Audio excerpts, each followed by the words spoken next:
Salut à tous les astronautes, on se retrouve pour une vidéo. On avait parlé du début de Apollo 16, maintenant on va parler des sorties extravéhiculaires sur la Lune et de l'héritage et de la conclusion. La première sortie extravéhiculaire. John Young salue le drapeau américain devant le module lunaire. Le lendemain matin, les deux astronautes prennent leur petit déjeuner avant de préparer leur première sortie extravéhiculaire. Les deux astronautes enfilent leur combinaison lunaire et dépressurisent le module. John Young franchit l'écoutille en premier et s'arrête sur le porche, une petite plateforme située immédiatement à la sortie de l'écoutille, pour récupérer un sac plein de déchets que lui tend son coéquipier et qu'il doit déposer sur le sol. Après avoir réalisé plusieurs opérations sur les instruments de la CEP, les deux astronautes retournent dans le module lunaire, mettant fin à leur première sortie extravéhiculaire qui aura duré 7 heures, 6 minutes et 56 secondes. Une fois à l'intérieur du module, les astronautes le pressurisent puis effectuent un débriefing avec les scientifiques avant d'entamer une nuit de repos. Deuxième sortie. Peu après leur réveil, Young et Duke discutent avec le contrôle du sol de la planification de la journée. Le premier objectif de la deuxième sortie extravéhiculaire est un ensemble de 5 cratères baptisés Cinco, situés sur le flanc des Stone Mountain, la montagne de pierre, qui présente à cet endroit une pente de 20 degrés.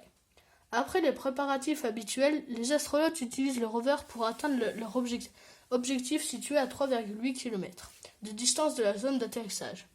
Les astronautes dominent de 152 mètres la vallée dans laquelle ils ont atterri, le plus haut point atteint par rapport au module lunaire lors d'une mission Apollo. De retour au module lunaire, les astronautes montent à son bord et pressurisent le module, mettant fin à une sortie de 7 heures. 23 minutes et 26 secondes, établissant un record de durée de sortie qui bat celui établi par Apollo 15. Après un repas, les astronautes procèdent à un débriefing sur les activités du jour, avec le contrôle au sol, et disposent le module lunaire dans la configuration de repos pour leur période de sommeil. Troisième sortie. Au cours de ce 7e jour de la mission, Young et Duke doivent réaliser leur dernière sortie sur la surface de la Lune, puis redécoller pour rejoindre le module de commande et de service en orbite. Le premier objectif de la sortie est le cratère North Ray, le rayon nord, le plus grand cratère visité par une mission Apollo. Les deux astronautes qu'ils ont embarqués dans le rover s'éloignent d'abord du module lunaire de 0,8 km avant de modifier leur trajectoire et rouler 1,4 km. Young garde le rover à 90 mètres du module sur un point baptisé point VIP pour permettre à la caméra du rover contrôlée à distance par Houston de filmer le décollage du module lunaire. Young et Duke rentrent alors dans le module après 5 heures et 40 minutes de sortie. Après avoir pressurisé le module lunaire, l'équipage se prépare au décollage. Le retour vers la Terre. 8 minutes avant l'heure prévue pour le décollage du sol lunaire, James Irwin, chargé des communications avec l'équipage au centre de contrôle de Houston, informe Young et Duke que le contrôle au sol donne son feu vert.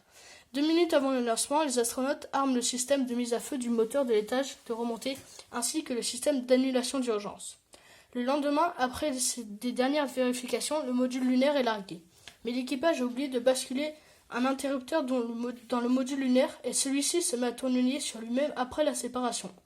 Il était prévu que le moteur du module lunaire soit mis à feu pour le désorbiter et le lancer sur une trajectoire de collision avec la Lune à un lieu choisi de manière précise. Malgré les problèmes rencontrés quelques jours auparavant, le moteur fonctionne à la perfection.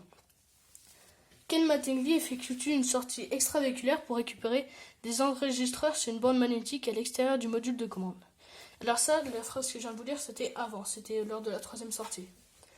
Alors qu'il se trouve à 310 000 km de la Terre, Ken Mattingly, le pilote du module de commande, effectue une sortie extravéhiculaire durant laquelle il récupère les films sur cassette situés dans la baie dédiée aux instruments scientifiques du module de commande et de service. Au même moment, Mattingly réalise une expérience de biologie baptisée Microbial Ecology Evaluation Device.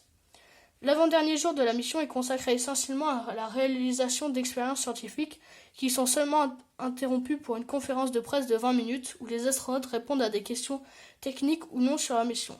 Celles-ci ont été préparées par des journalistes accrédités se trouvant au centre spatial de Houston et s'opposaient selon un ordre de priorité. L'ouverture réussie des parachutes principaux intervient moins de 14 minutes après le début de la rentrée atmosphérique et le vaisseau atterrit dans l'océan Pacifique à 350 km au sud-est de l'île Christmas, mettant un terme à une mission qui aura duré 290 heures, 37 minutes et 6 secondes.